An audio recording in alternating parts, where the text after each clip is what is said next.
vessel, River Duchess. We start all of our journeys with a brief safety announcement, so if I could just have your attention for a couple of moments. River Duchess is equipped with sufficient life-saving equipment for everybody on board. These take the form of orange buoyant apparatus and a self-inflating white life raft. These are supplemented by orange life ring, which is suspended around the outside upper rails and the lower deck aft rails. The buoyant apparatus and life ring would float free in the event of an emergency. However, the life raft would have to be launched by myself or a member of my crew. We also have fire extinguishers, which are situated downstairs in the saloon and alongside me here in the wheelhouse. In the highly unlikely event of an emergency during the next hour, please stay calm. Follow any instructions given by myself or my crew members. If instructed to evacuate the vessel, do so via your nearest accessible exit. Passengers in the saloon should note that the windows marked emergency exit slide open, and these, along with the entrance and exits at the front and after the vessel, could be used in the event of an emergency. For minor injuries, we have a first aid kit, and this is located behind the bar. I would also take this opportunity to point out to everybody on board that River Duchess is in fact a no-smoking vessel, which includes e-cigarettes and vapes. So if you do smoke, if you could just refrain for the next hour, please. My name is John, I'm your skipper, and down below we have Charlie and we have Tom. They're doing all the hard work, selling the tickets and tying the lines, serving hot and cold drinks, alcoholic and non-alcoholic beverages, ices and a few snacks. But my job is to drive the boat, avoid bumping into things, and to tell you stories. And the first thing I'm going to mention in my storytelling endeavours are these entrances about water height on the right-hand side here. In medieval times, there used to be a large wooden jetty that extended the whole length of this wall. It was called St. Peter's Wharf. The medieval tradesmen and fishermen used to land their catches and their goods on St. Peter's Wharf, and using these medieval trade tunnels, they would take their goods up underneath the busy medieval streets to the marketplace in Coney Street. Alas, they're all silted up now, but as it would be fantastic to get down and explore the medieval trade routes under the city. They say they extend all the way from Micklegate, all the way to the Minster itself. Now, on the left-hand side, I'd like to attract your attention to that rather fine-looking building. That's the Aviva Insurance Headquarters. But more than that, it's a pristine example of the sympathetic school of architecture. The architect has endeavoured to create the impression of towers, turrets, battlements, and it's clad in a magnesium limestone. That material is also known as Yorkstone, has its popularity in building in the historical phases of development of York. If you look at the building opposite, it's actually made from the same material. But there's over 650 years between the construction of the two buildings. I think the awards are granted to the architect are well earned indeed, as it fits in so well with the medieval and older phases of construction that we have here in the beautiful city of York.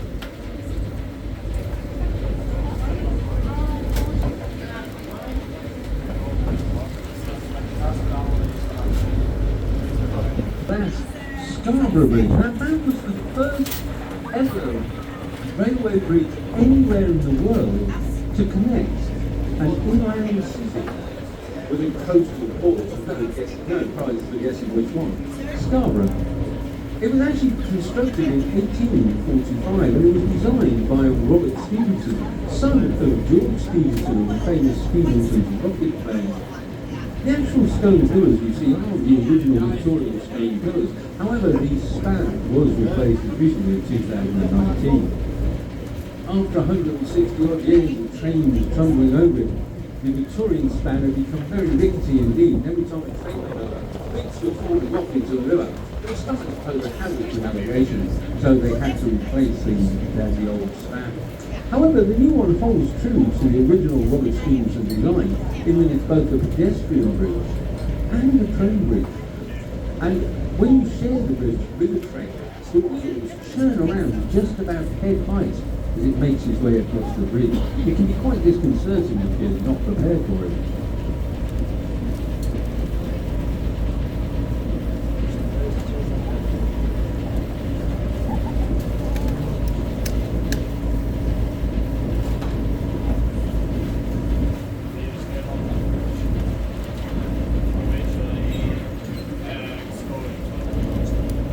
Now, as we come level with these houses on the right-hand side, if you look, they've got their normal wrought iron railings and hedgerows on the bottom of the garden, but they've got a new feature.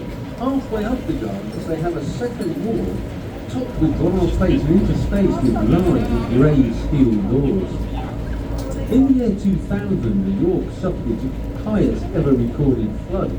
That was at 5.5 metres, or nearly 18 feet. It flooded most of these houses, most of the city centre.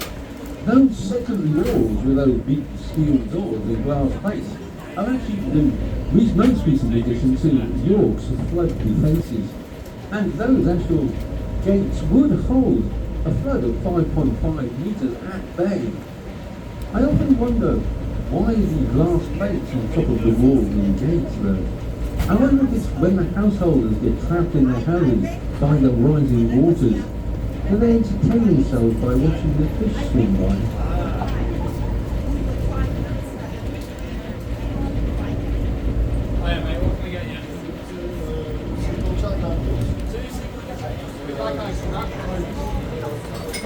Well, as we emerge from Scarborough Bridge, I've left on that large building out on the left-hand bank.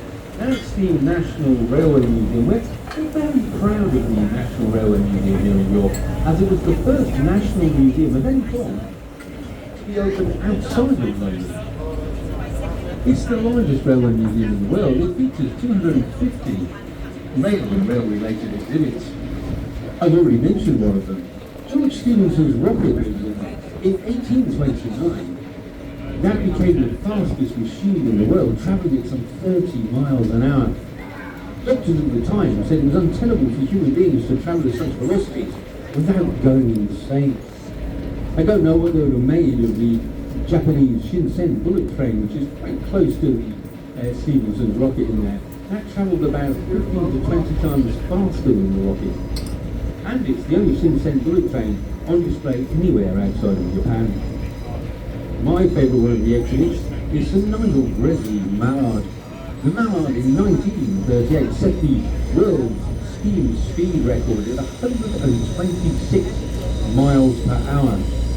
Now, that record is still unbroken today. I am often asked by passengers though, why do you think that Sir Nigel Gresley would name his fastest ever locomotive after something as ungainly and clumsy as the common duck? Well, Sir Nigel Gresley was a keen ornithologist and did name a lot of his locomotives after birds. And as a keen ornithologist, he would have also known that the humble duck, that ungainly, clumsy creature, in straight and level flight can reach 75 miles an hour. Fact check, David Attenborough. Both scientists and ornithologists have argued quite hotly over the years why they think that the ducks that fly so fast. I think the consensus of opinion is it flies so fast because it's just so very, very tempting, especially on the shore and easily bumpy. Well, let me tell you a little bit about the River Ouse. I'll start with the River Ouse. Now this is one of 5 River Ouses in the country. None of them are connected waterways at all. The only thing that connects them is their name itself, or rather the Celtic root of their name. It's the Celtic root word "utsa," meaning fast-flowing water or river. So in Celtic terms, the could said we're actually travelling in the river. It's the 6th longest river in the country, and the only one in the top 10 for entirely within the confines of one county. It has no source of stone. It's actually made from confluence of 3 other rivers, the River Swale, the River Nid, and the River Dora. This all takes place at about 10.5 miles upstream at a place called Seal there. Now it's lost in the mists of history was insignificant along the bay. A tiny little waterway, no more than a drainage ditch, it took its name from the greater waterway. That defines the normal naming tradition. However, we do know from Anglo-Saxon writings, yes indeed, has been removed for over 1,300 years. In addition to not having a source of its own, it has no estuary of its own. And 62.5 miles downstream, it merges with the River Trent, which then empties into the Humber, which meets Spurn Point, which is the North Sea at Spurn Point. It's a very clean river. It hosts multivariate species of fish, and in turn they supply the food for many different types of fishes and birds, and indeed fishes and mammals. I myself have been keeping an eye out for a family of otters that live just down the river a piece. I'm often asked, well, if it's such a clean river, why does it look so dirty? Well, about 2,000 square miles of Yorkshire countryside actually empty into this river. Those vast swathes of Yorkshire dales and countryside contain many peat beds. Peat beds contain tannins, and much as the tannins in your cup of tea turn the water brown, the tannins absorbed by the water runoff or snow melt absorb the tannins from the peat beds. They in turn turn the water this greeny brown colour. And talking of tannins in cups of tea, if you've had a cup of tea or coffee while you've been hearing talk with us, you're actually drinking water from this very river, as it still supplies York and all of the surrounding countryside with all this water needs. I'll just give you here the break for a couple of minutes. We're going to be turning the boat around. Now I will be making 2 blasts of the ship's horn. Don't worry, that isn't a distress signal. It's simply the internationally recognised sound signal for a vessel making a turn to port or to the left. The elevation of the Minster, the new central tower, the two western bell towers of York Minster. That grand central tower is the tallest building here in York.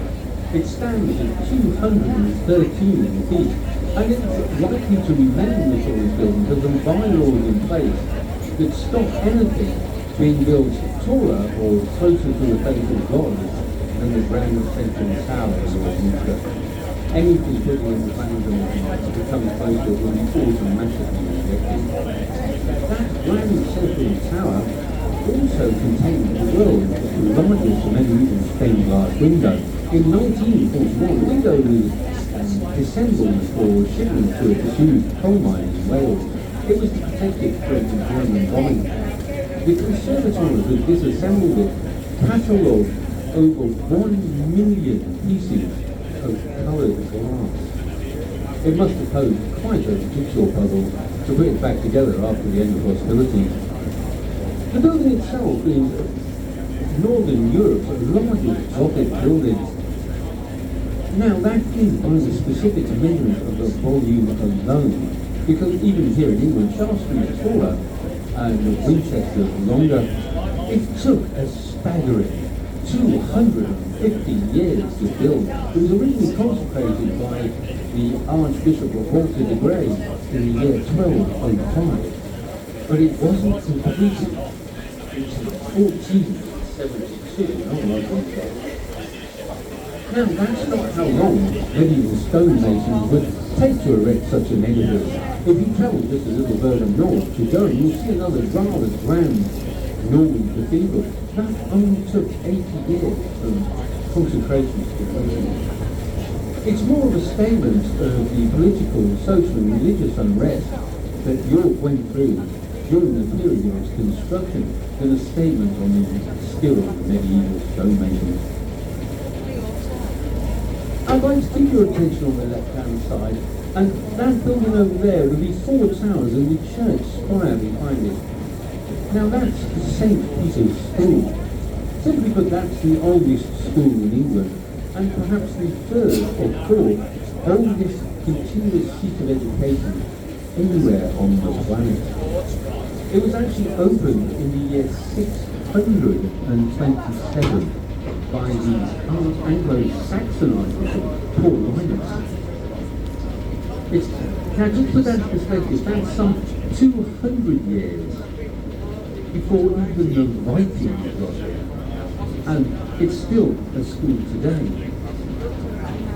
It moved to its current location in the 17th century. The land upon which it sits was purchased by the school from the father of one of the pupils. Now that pupil was possibly York's most infamous son. His name was Guy Fawkes.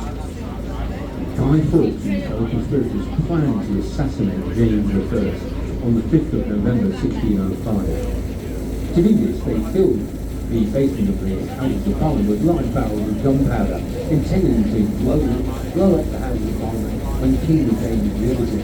He was a Protestant monarch and they wanted to replace him with a Catholic. However, on the night of the 4th of November, Guy Fawkes, posing as John Johnson, was discovered in the cellar with the gunpowder.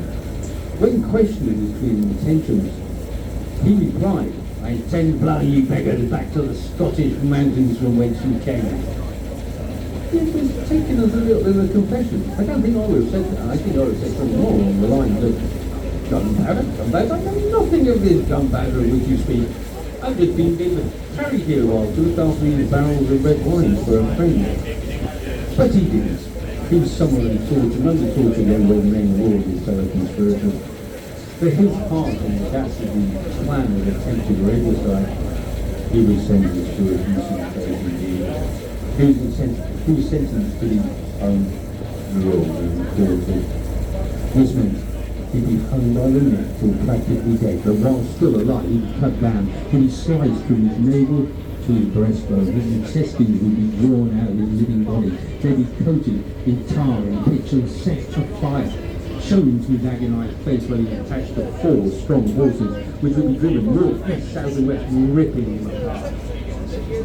Well, our wayward son of York had a lucky escape, and deprived the onlooking crowd of the gruesome spectacle. As he ascended the steps of the scaffold, he tripped, fell from the scaffold, and broke his neck, killing himself instantly. A lucky escape, I call that.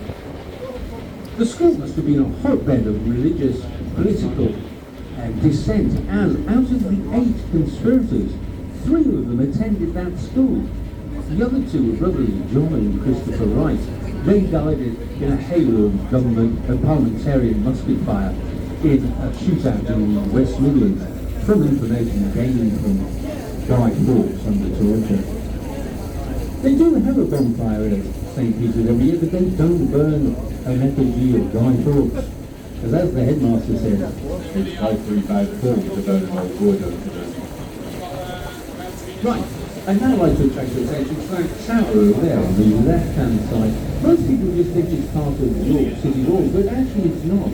It's the western defensive tower of an incredibly rich Benedictine monastery formed in the year 1088. That's St. Mary's Tower, and it protected St. Mary's Abbey. The abbey was a practicing abbey all the way until 1536, when it fell foul of King Henry VIII's Reformation. The abbey was dissolved, all of the incredible wealth was absorbed by the crown. Most of the worked stone of the abbey itself was robbed out for local building projects. However, that tower is still intact all the way to the English Civil War. During the English Civil War, York was a royalist town. The Cavalier troops sheltered in the grounds of the abbey. When the Roundheads had laid siege onto York, they arrayed their cannons on the back boxes and pounded the abbey and the Cavaliers and that tower until all that remains is what you see today. Well, we know what happened with the war. Cavaliers, romantic but wrong, Roundheads, boring but right. Now, the only building that survived intact from the actual days of the abbey itself is this beautiful black and white timbered building over here on the left-hand side. That's the St. Mary's Hospitium. The Hospitium where pilgrims who made the long journey to pray here with the monks of St. Mary's Abbey could rest after their long, arduous journeys. The grounds of the abbey were repurposed in the early 19th century by the York Philosophical Society, and they caused to be built that rather grand neoclassical colonnaded building just at the top of the rise there. That's the home of the Yorkshire Museum, from which the gardens are named. If you carry on looking at that clearing, you might just catch a peek of some of the remains, some of the arches of the original priory. There's not very much left, but they are very beautiful indeed. Now, directly in front of us, we have one of the two cast iron bridges that we boast of here in York. This is Lendal Bridge, and it also marks the entrance to the medieval city. You can see the medieval city walls going off to the right-hand side. Now, those of you who know your bridges or live in London, I think that's very similar to Westminster Bridge, especially at road fronts with those ornate railings and those lanterns. Well, this one was built in 1863 by Sir Thomas Page. After this, he moved to London, and guess what? He designed Westminster Bridge. Now, as we enter the medieval city, I'd like to attract your attention to that beautiful building on the left-hand side. I mentioned it in part earlier. That's the 15th century York and Guildhall. In those very rooms, the £250,000 ransom for King Charles I was counted out before being sent north to Scotland. King James II, his entire court and entourage stayed in those rooms as part of his national tour after his coronation. I would like to attract your attention to the ground floor, known as black marks around the windows, and you see how they're cut off in a dead straight line. Well, that dead straight line measures the height of that flood in the year 2000. It wiped off those scorch marks, or that is what they are, in that dead straight line. Those scorch marks themselves come from a ill-fated night in 1942, when a stray incendiary bomb dropped from a Luftwaffe Ju-88 and intent from the railway station, missed its target. It struck the 15th century Guildhall, setting the roof ablaze. The wooden roof collapsed onto the wooden floors underneath. The whole building was gutted, but luckily the stonework remained more or less intact. However, it did take 20 years to restore the interior to its former glory. It reopened in 1962, and that 20 years is the only time that that building has not been in constant use since the 15th century. Well, directly in front of us now we have York's oldest bridge. This is the number 5 of 5 old bridges that have occupied this very spot. This one was built in 1820 and actually replaced a wooden Tudor bridge by the same name. And that Tudor bridge was festooned with houses, shops, businesses, a prison, and one of England's first outdoor toilets, which was a shack with a hole in the floor that emptied straight into the river. We should be okay going underneath because it has been removed and it's too early for a pub to throw out. Anyway, they couldn't simply demolish the wooden structure. That would have cut York and Yorkshire in half. What they had to do was build this half of the bridge up against the wooden structure. When this half was completed and open to the public, they could then demolish the Tudor bridge and build the second half of this one. As we pass underneath, if you look, you will see the actual join of the two parts of the bridge. That join also marks those two phases of construction.